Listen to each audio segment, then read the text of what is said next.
Alright, hope you're ready for this. We're going to be taking a look at this lab, reflected cross-site scripting, protected by Very Strict CSP, otherwise known as Content Security Policy, with Dangling Markup Attack. This is a fairly difficult lab. It ties together a number of important concepts.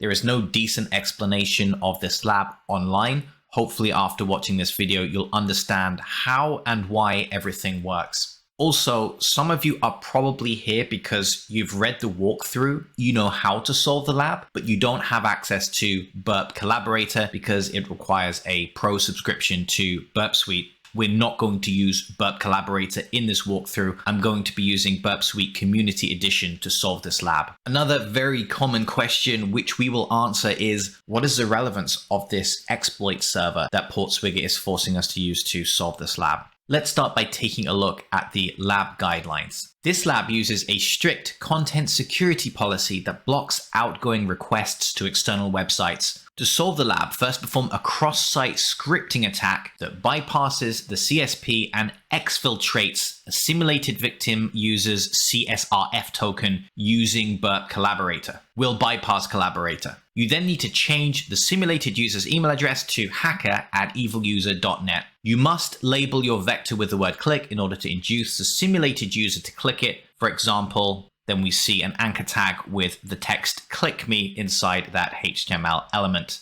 You can log into your own account using the following credentials, Wiener Peter. Don't worry if that doesn't make any sense. We're going to deal with the concepts as they become relevant. For now, let's simply fire up the lab. The first thing we're going to do is log in using the provided credentials. In fact, you can see I'm already authenticated. Username Wiener, email is wiener@normaluser.net. We have the facility to update our email using a simple HTML form. We'll come back to the functionality of the form later because it will be required in order to solve the lab. For now, the first key observation is that this page is vulnerable to cross-site scripting attacks. We can inject the parameter email into the query string. You can see we have one key value pair there already, ID equals Wiener.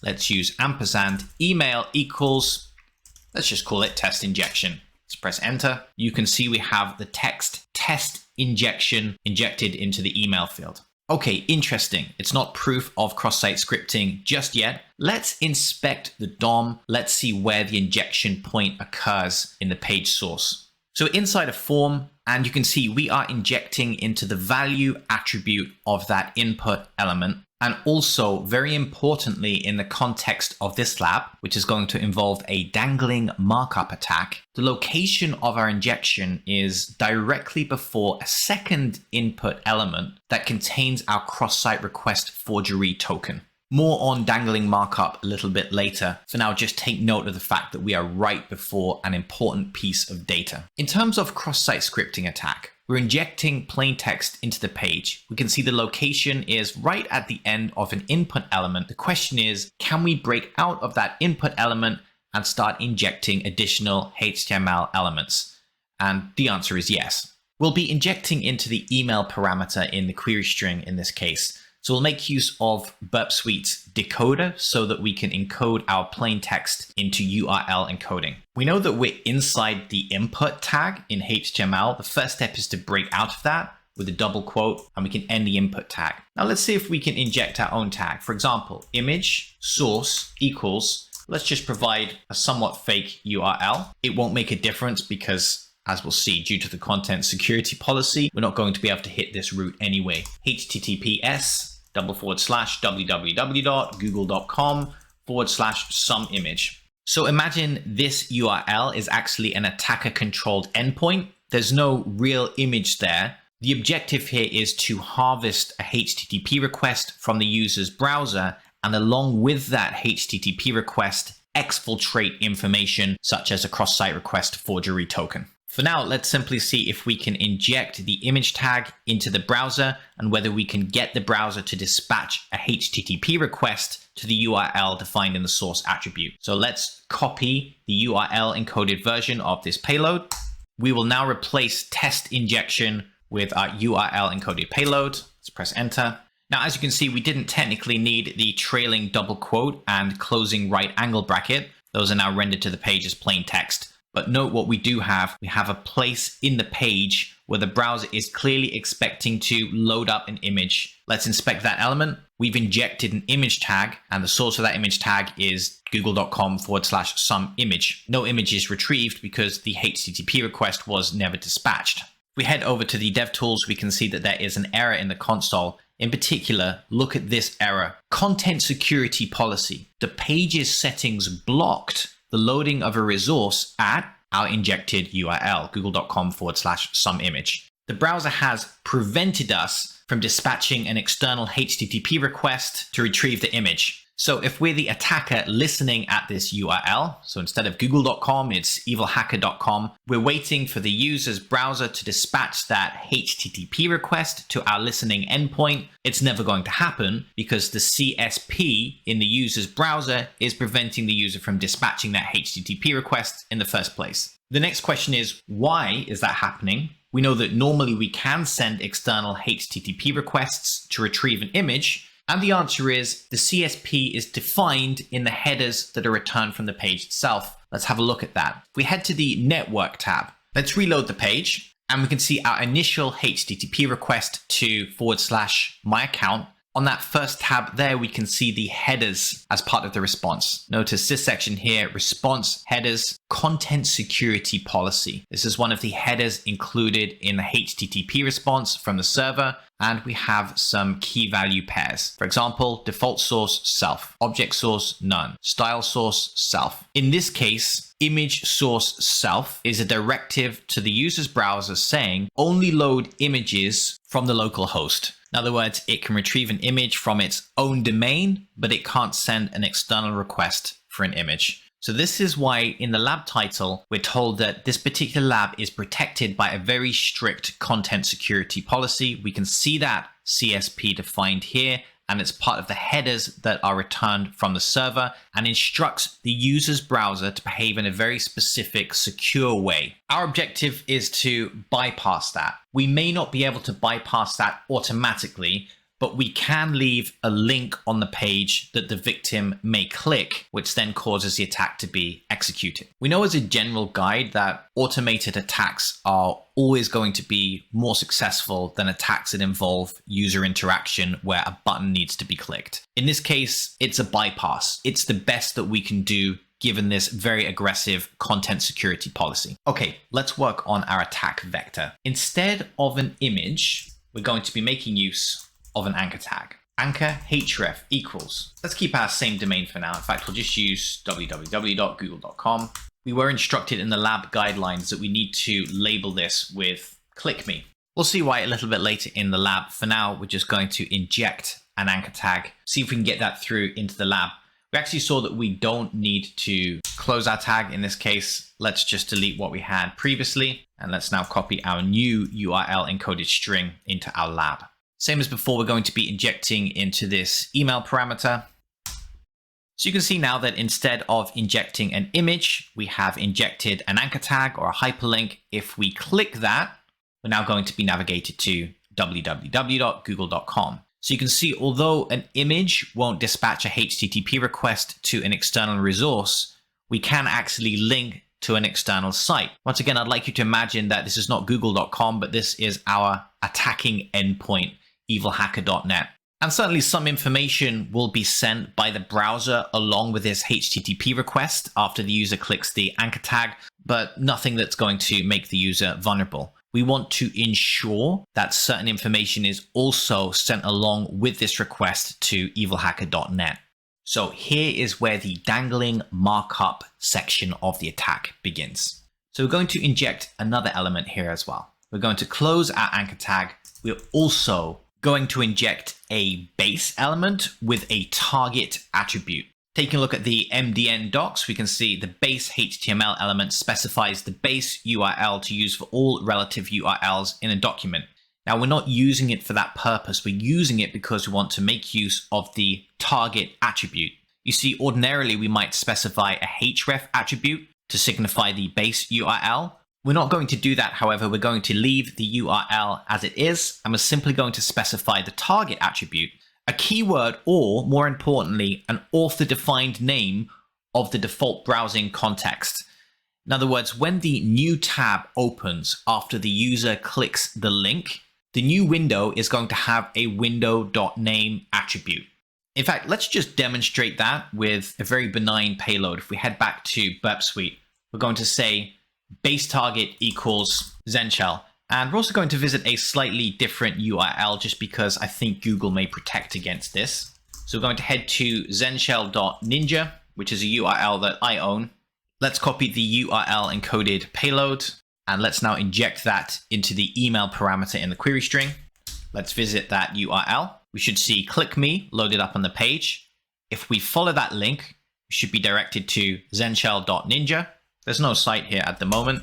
If we open the DevTools and query for window.name, notice we get the value Zenshell. What we can see here is that the target was passed through and is now the window.name of the page that was navigated to.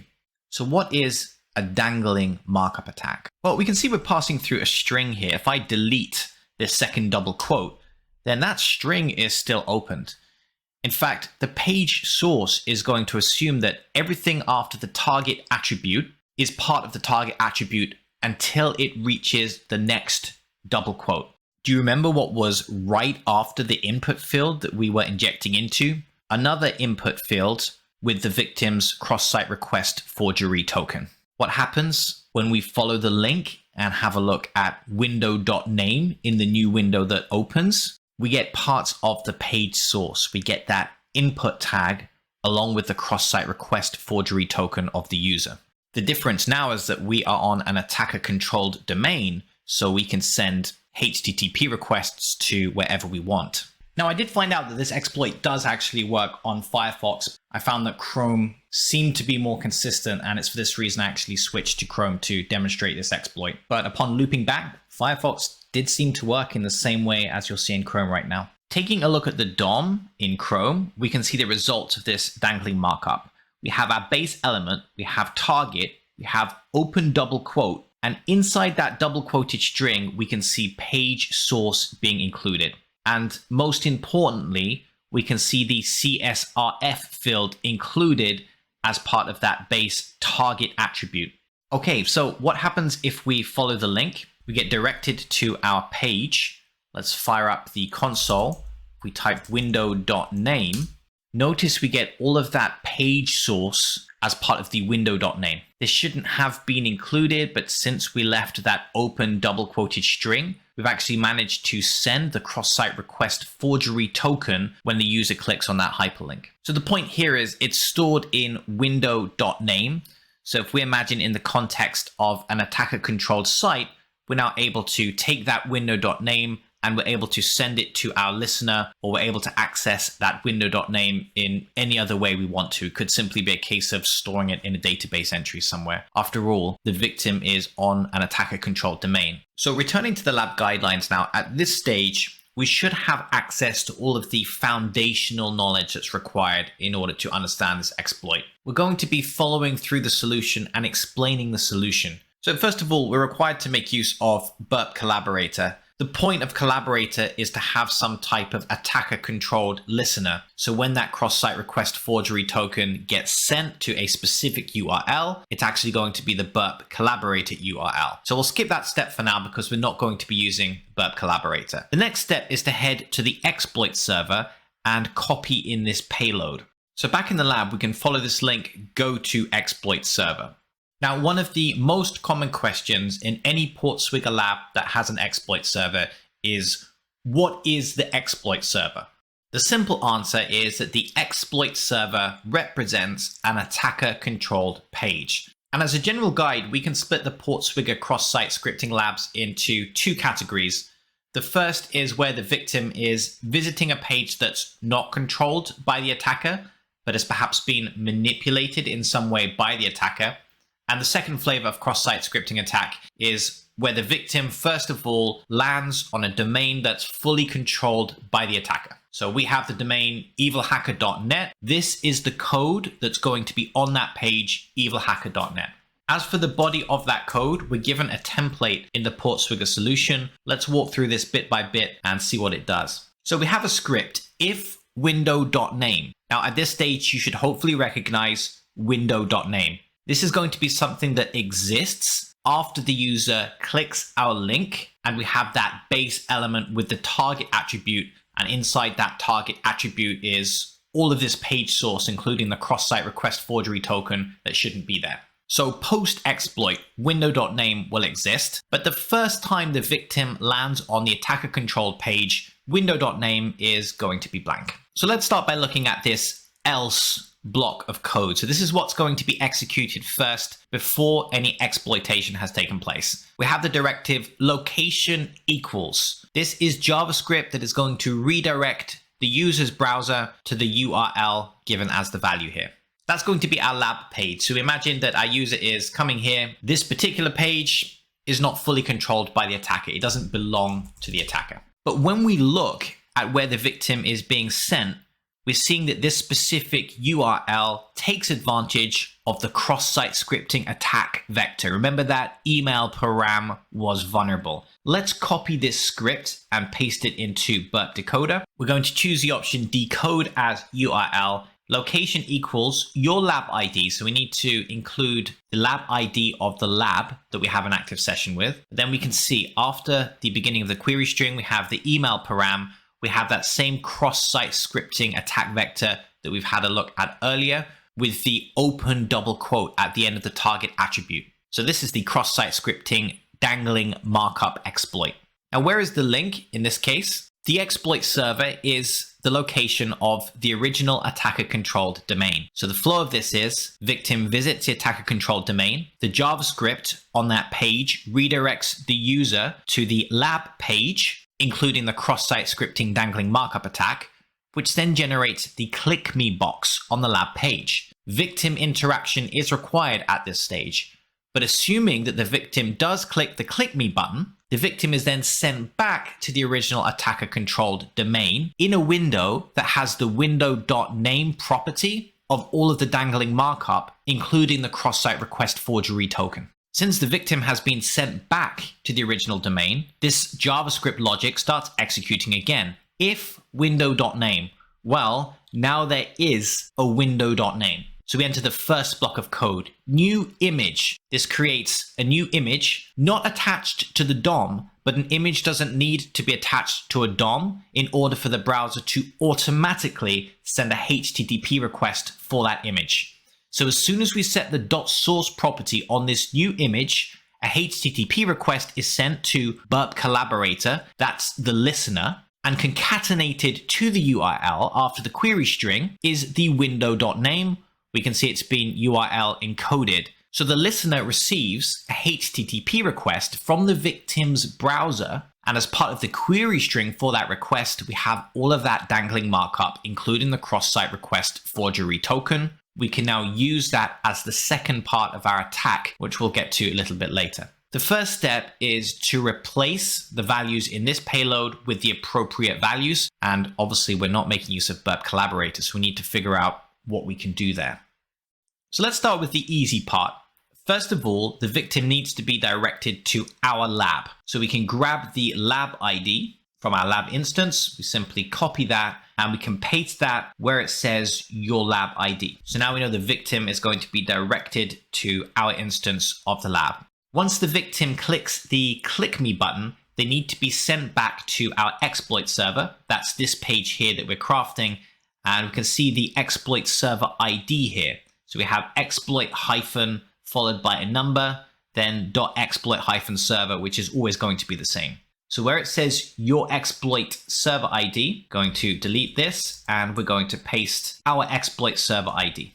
So what can we use instead of Burp Collaborator subdomain? Now it might be tempting to try and use one of your own domains. For example, if you have a website, could we just get this image to send a HTTP request to our website? We can then check the value after the query string and we can retrieve the victim's cross-site request forgery token. Now in some cases that will work, but it's not going to work with Burp Labs. Obviously, Portswigger do not want lab users being able to use these labs as a portal to attack other websites. So we're not going to be able to send an arbitrary HTTP request to any external domain. We can only send HTTP requests to Portswigger-owned domains such as an active Burp Collaborator session. But we don't have access to Burp Collaborator because we're using the community edition of Burp. However, the exploit server itself has an access log. In fact, if we just store this particular payload so far, let's have a look at the access log.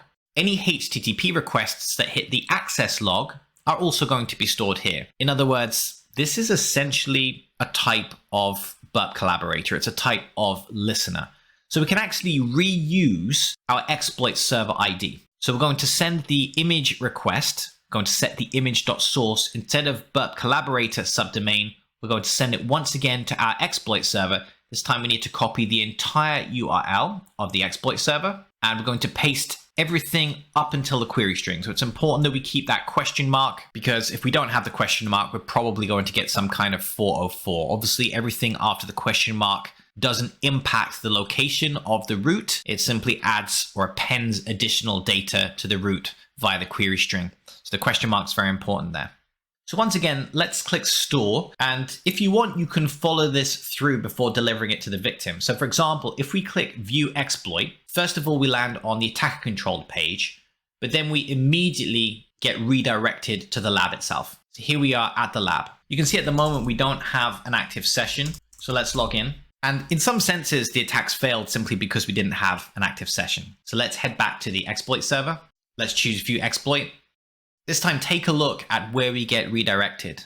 We get redirected to the account page with the exploit, the Dangling Markup Attack, the cross-site scripting attack in place. If we choose click me, we get sent back to the attacker domain. Notice we're back at the exploit server. However, there's an important key difference. Window.name should now be defined. It does seem to be working in Firefox when we follow it through this way. So we can see the value of the cross-site request forgery token is now actually part of window.name. Of course, we're following this through with our session. So this is actually our cross-site request forgery token. We can't do much with that, but we're pretending in this case that we're the victim. We're playing the role of the victim. Our browser has been sent to the lab. We've fallen for the cross-site scripting attack vector by clicking the click me button. We've then been sent back to the attacker controlled domain. But now we have this window.name property set, including our cross-site request forgery token. So the next step is an image is going to be created and dispatched with a subsequent HTTP request. In fact, if we take a look at the page source, we can see the code we've entered as part of the exploit server. Do you remember this? If window.name, which there will be this time, new image, and images automatically dispatch a HTTP request. So it's going to be sent to https:/exploit. In fact, you can see this is probably a mistake here to have this double /. So it's not going to dispatch a HTTP request in this case until we actually fix our syntax. But we can simulate the same thing using the console. What would happen here, we'd get new image. This is just vanilla JavaScript .source equals, and we can paste in the exploit server, our listener in this case, that we're using instead of Burp Collaborator. But we want to concatenate to this after the query string. So we're going to include a question mark as part of our query string. We're going to include plus, which is JavaScript's concatenate. We're then going to URL encode with the encode URI component method. Then we're going to pass window.name. Let's press enter here. If we have a look at our network tab, we should even see that there's been a HTTP request to grab the image. So looking here at this HTTP request that's being generated by our browser, we can see it's being sent to the exploit server, but also notice after the query string, we have that dangling markup, including our cross-site request forgery token. You can see the value there. It starts with GL. So now back at the exploit server backend, we can choose the access log option, and we should be able to see that request hitting our server. In fact, notice this request to /exploit, and we have all of this URL encoded string as part of the query string here. And we're going to grab that, and obviously it's going to be very difficult to make sense of this as a human. So we're going to analyze that in Burp Decoder. So let's get rid of the existing logic here. Let's just paste in what we've received at our listener. And let's decode this as URL. There we go. We can see the decoded dangling markup along with the cross-site request forgery token. This is the value here. Now we can't use this to solve the lab because remember, this is our cross-site request forgery token. We're playing the role of the victim, but this is not the victim's cross-site request forgery token. This is our cross-site request forgery token. We're just showing how the process works. So how do we get the victim to send us his cross-site request forgery token. And once we head back to the exploit server, you'll notice we have the option deliver exploit to victim. So the way that some of these Portswigger labs work is that there is a simulated visit to the exploit server from a simulated victim. So when we click deliver exploit to victim, in the background, Portswigger pretends that it's logged in as a victim with the victim's cross-site request forgery token, makes a visit to the exploit server, and follows the same process that we did. The only difference is when that image request hits the listener, it's hopefully going to have the victim's cross-site request forgery token in, not our cross-site request forgery token.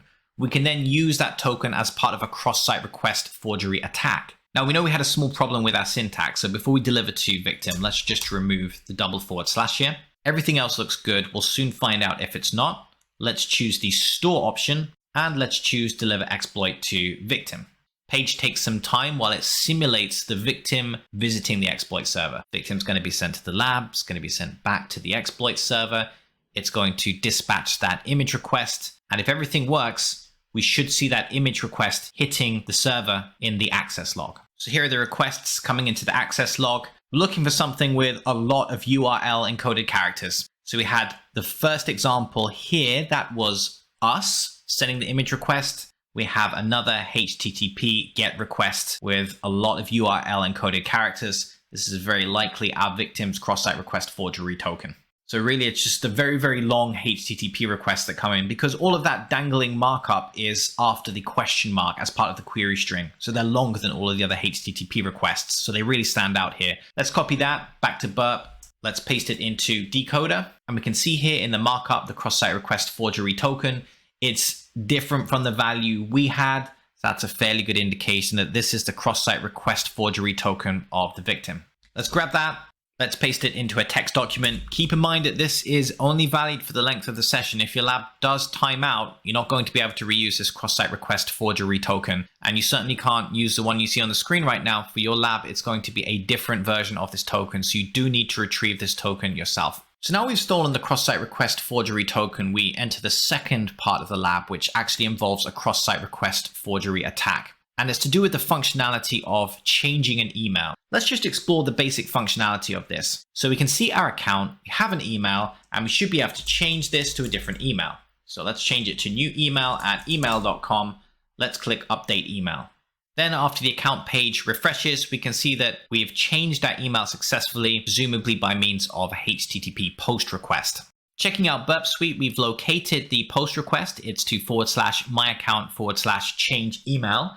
And exploring the request body, we can see three important values that make this possible. First of all, we have the value of the session. You could think of that as a cookie. We then have the cross-site request forgery token.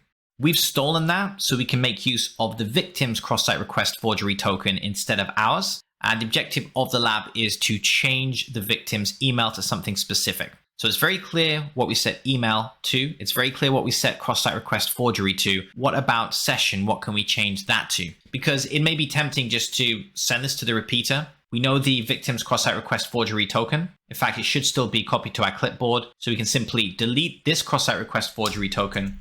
We can paste that in. Just as a quick recap here, hacker@evil-user.net is the objective. So we can change the email here, hacker@evil-user.net. And it might seem as if we can just send this and job done. But notice we get the response invalid CSRF token. Well, how can that be the case? We know that this is the right CSRF token. Even if we double check that we've copied and pasted the correct string, we'll find out that it is correct, but we're getting the response from the server, 400 bad request, invalid CSRF token. Why is that the case? The reason is that the server is not just looking at the CSRF token and the email in order to authenticate this request. It's also making sure that it matches up with the session, and it doesn't. You see, what we have here is the victim's cross-site request forgery token, but our session ID. That doesn't make sense. And because the server is slightly more secure, it realizes that this is not a valid CSRF token in the context of the session ID that we provided in this post request. Okay, so almost seems like we're back to square one. How can we get the session ID? And the answer is we probably can't. At least we can't physically see the value of that session ID. But we can potentially get the victim to dispatch a request on our behalf and the victim's browser will automatically include the session cookie with any requests it makes to the lab. That's what cross-site request forgery is, in fact. It's not necessarily stealing the cookie, but forcing the victim to dispatch a HTTP request on our behalf, and the victim's browser automatically includes the required credentials as part of that request. Once again, if you're following the lab walkthrough, we're at stage 10.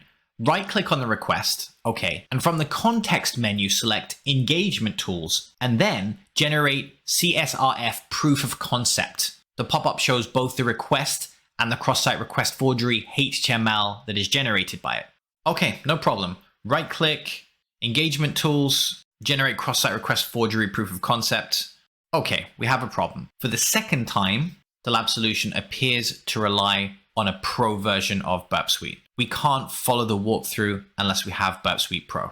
Okay, we need another workaround. What does this actually do? What does generate CSRF PoC do? It basically just generates a HTML snippet. And all that HTML snippet does is create a form that includes the victim's cross-site request forgery token and then automatically submits that form. And of course, the idea behind cross-site request forgery is along with that form, the victim is automatically sending their session cookie. So now we have all three pieces of the picture. We can include the email and CSRF params as part of the HTML snippet. The session cookie is going to be dispatched automatically. We now have the ability to change the victim's password. The only catch here is we're going to have to write the HTML ourselves. We can't automatically get it generated for us in this engagement tools section. You can, but you will need Burp Suite Pro for this. But it's not really a very complex feature. It's more of a convenience feature. So this doesn't preclude us from being able to solve the lab. So here is a HTML snippet that I wrote earlier. We just need to change a few values. We'll also walk through what this HTML snippet's actually doing. If anything, you will learn more by having to type out the HTML snippet. So really, it's perhaps an advantage. Instead of using the Burp proof of concept feature, you have to get your hands dirty with the HTML. You're just going to be better at HTML at the end of the day and understand exactly what's happening here. As a quick tip, if you want your cross-site request forgery token to still be valid, maybe every so often just fire up the lab and hit Ctrl and R on your keyboard to refresh the page. Once you send another HTTP request to the lab, it refreshes the lab timer on the session so you don't time out. So let's just grab the cross-site request forgery token, and where we have the input field name equals cross-site request forgery, we just need to change the value to the victim's cross-site request forgery token. But in essence, this is very simply a HTML form. So we see a form tag, we have action. Action is going to be the URL of the exploit server. In other words, once this form is ready, it's going to dispatch the form contents to the location in the action attribute, which is the exploit server. Method equals post. That's very important. If you send a GET request, probably not going to work. We then have the key value pairs of the form. These are hidden, so the victim can't see them. We have email. So we've set hacker@eviluser.net. What are those pink ampersand hashtag type signs? This is simply HTML encoding. You could try it without the HTML encoding if you want to. May or may not work. We've included that in this case, and it's something that Burp Suite's proof of concept generator will also use. It includes HTML coding in the HTML generated snippets. We then have cross-site request forgery. That's the token that we've stolen. Where's the session information? It's sent automatically. We don't need to do anything with that. We then have input type equals submit. Now this just creates a form, and forms don't automatically send themselves, but we can write JavaScript to automatically send a form. And if we have a look at the bottom of the snippet here, inside script tags, we have document.forms at index 0. When translated, it's saying, take the first form on the page. Well, there's only one form on the page, which is this. So take that form, then call .submit method. In a split second, as soon as the victim loads up the page, form's generated and immediately sent, along with the cross-site request forgery token, the email we want to set, and automatically, browsers make things very convenient, don't they? Automatically, the session information is sent along with that HTTP form request. Now, there is one additional thing we need to do. This is actually the ID of a previous lab, so we just need to paste in the ID of our current lab.